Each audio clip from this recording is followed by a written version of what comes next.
Assalamu alaikum wa rahmatullahi wa barakatuh. Bismillah, alhamdulillah, salatu wassalamu ala rasulillah wa ala alihi wa sahbihi wa man wala. So today we put out a short graphic and illustration of a hadith that's narrated in Ibn Hibban ibn Majah, where the Prophet ﷺ said that when half of Shaban has passed, Allah looks out at his creation and he forgives everyone except for one who is a mushrik, who is an idolater, or mushahin, someone who holds maliciousness in their heart.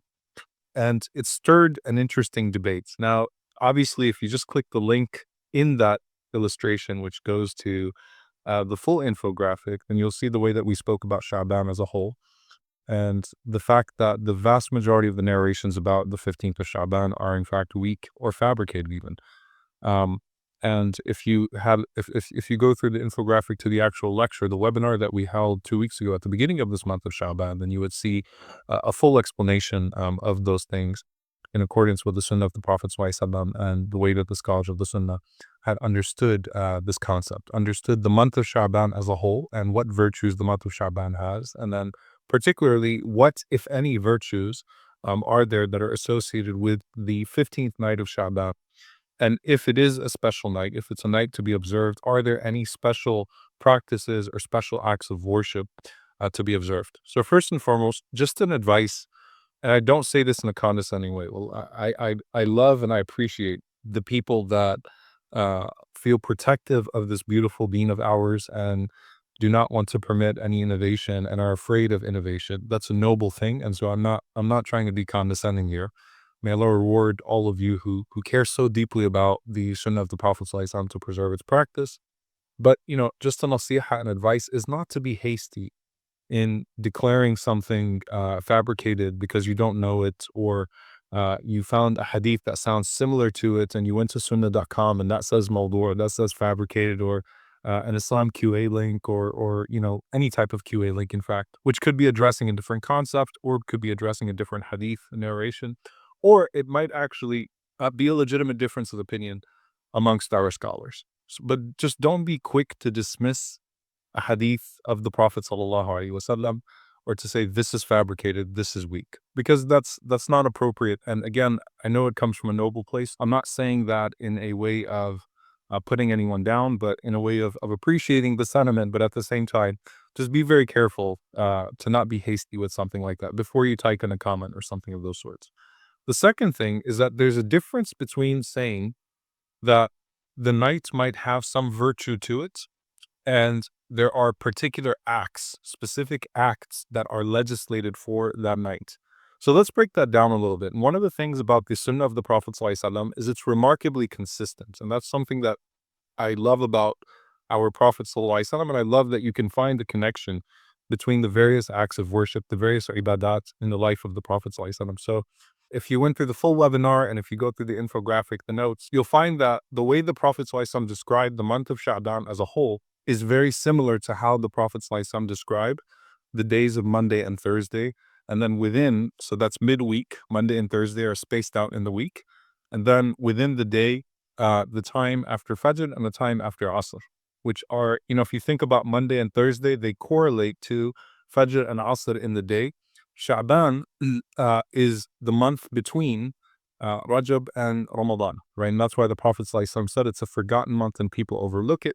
And he also said ﷺ that it is a month in which the deeds are presented to Allah. And we talked about this concept that the deeds are presented to Allah on a daily basis, in the morning at Fajr time, and then Asr in the afternoon. They're presented to Allah subhanahu wa ta'ala on a weekly basis on Monday and Thursday. And then Sha'ban as a month as a whole, the Prophet ﷺ said the deeds are presented to Allah annually in the month of Sha'ban, just as we go into Ramadan. Now that hadith where the Prophet ﷺ said that Allah looks out at his creation and forgives everyone except for a person who is a mushrik or a mushahan, someone who is an idolater or holds maliciousness, some malice in their hearts. There's another hadith that is so consistent with that hadith that I want you to just listen to it. So this hadith is from Abu Hurairah radiallahu ta'ala anhu. The Prophet ﷺ said, "Tuftahu abwabul jannati yawm al-ithnain wa yawm al-khamis." The gates of paradise are opened on the day of Monday and the day of Thursday. فَيَغْفِرُ لِكُلِّ عَبْدٍ لَا يُشْرِكُ بِاللَّهِ شَيْئًا إِلَّا رَجُلًا كَانَتْ بَيْنَهُ وَبَيْنَ أَخِيهِ شَحْنَاء فَيُقال أنظروا هذين حتى يصطلحا أنظروا هذين حتى يصطلحا. So the Prophet ﷺ said that the gates of paradise are open every Monday and Thursday. And Allah forgives every single person, every one of His creation, except for someone who associates a partner with Him. Okay, so again, mushrik, which is similar to the hadith of Shaban, and someone كانت بينه وبين أخيه شحناء, someone that holds deep hatred in their heart for their brother. Okay, so two people who hold spite, maliciousness, hatred between each other. And Allah subhanahu wa ta'ala says, أنظروا هذين حتى يصطلحا. Leave these two until they reconcile. SubhanAllah, this hadith is consistent with the hadith about Sha'ban, of how the deeds are presented to Allah and what that correlates to in terms of what's expected of us in order to gain the reward, literally to the words, shirk and shahna, okay, idolatry and shahna, which is spite, hatred, maliciousness. And I'm going to get to shahna in a moment, inshallah, and what that means and what we can do with it, all right? So it's very consistent. Now, what does this mean in terms of observing the night? First of all, observing the 15th day of Sha'ban in fasting is sunnah, not because it's the 15th of Sha'ban, but because it's the 15th of the month. So the 13th, 14th, and 15th of every Islamic month should be observed in fasting to achieve that sunnah. So that's number one.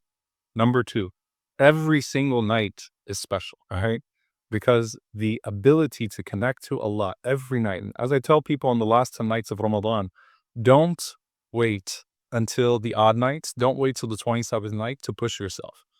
Every night is a chance to repent. Every night is a chance to connect to Allah and His glory and His majesty, as He offers that opportunity every single night. Fi kulli layla, right? So whether it's Laylatul Qadr or not, you might be forgiven on that night because you had a sincere moment of connection to your Creator and your Lord that particular night, all right? So every single night is an opportunity to do something to connect to Allah subhanahu wa ta'ala. And when it comes to this night in particular, there is nothing authentic about a particular practice, a particular prayer, a particular way of observing this night, okay, in terms of the worship. However, some of the scholars mention just by the collection of the narrations, even if the vast majority of them are fabricated and weak, but there's enough there to say that, in general, a person should spend the night in worship and, in the way that the Prophet ﷺ would worship on a regular basis. So in Qiyam and Quran and things of that sort. So that is there. That's what Al-Hafidh ibn Rajab rahimahullah said. And I relied primarily on Ibn Rajab rahimahullah ta'ala in the collection of the entire webinar when we spoke about the virtues of Sha'ban and how to sort things out. So there's no room for innovative practice, but there is precedent that we find from the Imams of the Sunnah that in general, that a person should try to, honor Allah subhanahu wa ta'ala, honor the acts of worship that are already established in the Sunnah on that night. But here's where I want to get to as far as the very particular thing that we can work on, inshallah ta'ala. The greatest act of worship that one can do in this night, Monday and Thursday, 15th of Shaban, in general, when the deeds are presented to Allah, is to remove shahna, because the same word is used twice. Shahna in the Arabic language includes al-baghda, al-adawa, enmity, grudges, and hiqt, right? Which is a very strong grudge. But the thing about shahna, which is consistent when you read the way that the scholars spoke about it, it's a hatred that consumes your heart. It consumes your heart so much that you don't have the ability to focus on your Creator because of how severe your hatred is for one of His creation. You are so obsessed in your hatred of someone else and that grudge that you have with someone else that you can't move on. It's stuck with you. It's consuming you. It's overwhelming you. And so you're not finding the ability to connect to Allah subhanahu wa ta'ala the way that you should. And that's significant because when Isa alayhi salam comes, when Jesus, peace be upon him, returns, you know what the hadith say, the Prophet ﷺ mentioned? We know that Isa Islam abolishes shirk. He abolishes idolatry or shirk, any type of associating a partner with Allah. But he also abolishes, the Prophet ﷺ mentioned, ash-shahna, that there would be no more hatred on earth. When Jesus, peace be upon him, Isa Islam returns to this earth. So he establishes the purity of the worship of Allah, and he establishes the purifying of the hearts towards one another, or rather Allah does through him, right? That we no longer hold that type of hatred towards one another, and that has, deep ramifications across the entire world when Isa alayhi salam is present. So shahna is a deep hatred that consumes the heart. Let's seriously think deeply about how we can make sure, because on this night, even if you go to sleep and do nothing, which, according to many of the scholars, that is what it is, right? It's just another night. But just like Monday, Thursday, the deeds are presented to Allah subhanahu wa ta'ala. But at least I really need to think, all right, if I've been waiting to make peace with someone, if I've been waiting to remove something from my heart, now is the time. Now is the time to say, you know what? I'm not going to hate that person anymore. I'm going to let it go so that I can focus on Allah, all right? Ramadan is coming up, and what a mercy that before the greatest month, and this is the last thing I'll mention, which is consistency. Again, the consistency of the prophetic tradition is so beautiful. Thursday comes before the greatest day of Friday, right? Thursday comes before the greatest day of Friday. And some hadith, by the way, the Prophet ﷺ singled out tu'radul a'mal yawm al-khamis, that the deeds are presented to Allah on Thursday. If a person fasts that day, or let's say doesn't fast that day, but they focus on removing the grudges that are in their hearts on Thursday, that clears their hearts to do right by the special day of Friday, okay? Think of Shaban like a Thursday, all right? Shaban is a Thursday. You have an opportunity to clear your heart, to prepare your heart so that it can only long for Allah subhanahu wa ta'ala, it can only long for the Creator, and be focused on Allah and not anything else or anyone else when Ramadan comes around. And may Allah subhanahu wa ta'ala allow us to live to see Ramadan. May Allah subhanahu wa ta'ala accept our deeds in Sha'ban and Ramadan.